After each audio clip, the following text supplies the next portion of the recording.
guys, Redneck Mini 14 here. Today I'm going to talk about the CDC's new recommendation on wearing a mask. And they say you should wear like a homemade or a cloth mask. You know, they don't want you to go out and purchase up all the legit masks that the hospitals are probably going to need. And you know, some people are like, well, what's the point of the mask? Well, basically, it's not to keep you from getting the virus. It's to keep you from giving the virus to somebody else. In other words, you could be asymptomatic. You could not show symptoms yet, or you could have very, very mild symptoms to where you don't really feel like you actually do have coronavirus.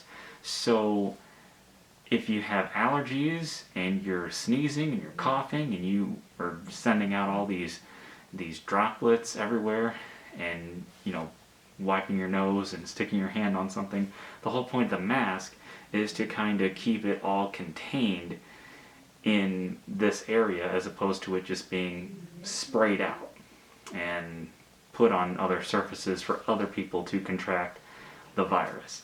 Now this is just kind of a prototype. It's not perfect, but it's just a bandana which has been folded up. There was no sewing involved, and I got some shoestrings here that I kind of tied together. It's not a perfect mask. I'm probably going to retrofit it a little bit, but basically all you got to do is take a bandana, fold it in half and in half again, and then you want to put your hair ties, your rubber bands or your shoestrings or whatever you're going to use, and put them over it about, you know, to where it's about in thirds, and then you fold it over and you fold it, you know, tuck it inside each other, and then, you know, you kind of get this and you can kind of spread it out a little bit, and you know, there's better tutorials on how to do this. I'm not going to bother trying to show that, but there are tons of tutorials on how to make a mask, either this way or other ways. So if you have some bandanas at home, or some extra fabric, maybe some towels or scarves or whatever, you can probably either do something like this, or you can hand sew, or if you have a sewing machine you can sew one yourself. But it's just a good idea if you're out in public anyway. If you're coughing and sneezing from allergies, just in case you have the virus, and you could potentially transmit it to somebody else.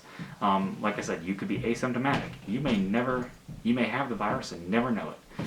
But just because you don't know it doesn't mean that you couldn't transmit it to somebody else who definitely would know it. So that's the whole point of the CDC's recommendation on a mask. It is not, it's not required, but it's recommended, and I'm thinking about wearing one at work, just to keep myself, because you know, I work with some older individuals in their 50s and 60s, some of which who could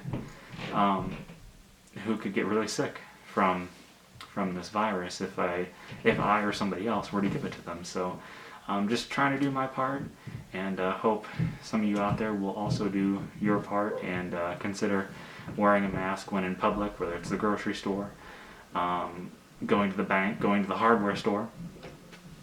Not quite sure why so many people are going to the hardware store right now, but there's lots of stores open, lots that are considered essential, and wearing a mask can help protect other people. If you are sick, it doesn't necessarily keep you from getting infected. It's to keep you from infecting others, and it's just slowing the spread, and that's all we're trying to do here, guys. All we're trying to do. So subscribe to my channel, like me on Facebook. I'm Redneck Mini 14, and until next time, be safe.